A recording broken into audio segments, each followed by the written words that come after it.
Diri igpapatuman han Eastern Samar Electric Cooperatives o isa Melco ang dugang nga sobra 4 pesos kada kilowatt hour nga sukot ha kuryente para han bulan han Hulyo nga nagdudusoin por lo menos 18 pesos o 19 pesos kada kilowatt hour nga dugang habaraydan. Ini ang ginsiguro nga iginpatapon han pamunuan han isa Melco nga duhiton mga konsumidor.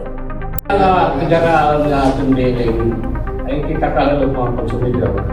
Kami itong isang Melco nagpapatapon, di na siguro kinikita din na yung social media na magiging maintain itong baraydan yan na bulan. Di na nag-decide kami ang board, i-deferred lanay. Ini nga pagkakala sila itong baraydan. Yan na, itatong lumatungan ito yung bill, itatong magiging rate 14.80 lang. I-deliver mo nila ng 4 pesos pero nagsulat na kami nga ito sa mga inside ng gobyerno mga kinukumpis lang. Masyado masaal habursa. Usa ha rason han paghataas han sukot han kuryente ang pag-maintenance han ibang nga planta nga nagresulta ha pagkulang han supply kaupod pa ang pagkamay-adahin line loss congestion cost o LLCC. Hadto sumala kan board president Reynaldo Herna ang binabaydan lahan isa Melco ha LLCC in naabot lahin peso o kundi man in negative pero yan na inabot nahin 4 pesos kada kilowatt hour.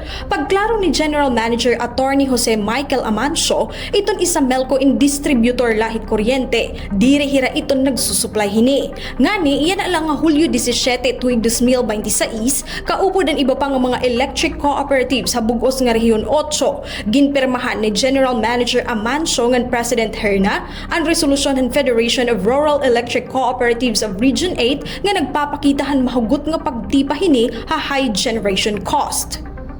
Una, itong member consumidor talaga ang maging tatagang importansya sa pagbabalansin natin kahit man ito na muntitan, may financial impact sa ko, pero imuan ta action para itong LLCC ay matagan na solusyon. Hindi itong pwede na pabayaan tatapos kita magsasabi. So, maasahan nyo, no? Ang atong isa Melco, ang atong ko, nagimuan pamahagi, no? At various na mga plano para hindi lang yan na problema even in the future ay kita maaupay na solusyon.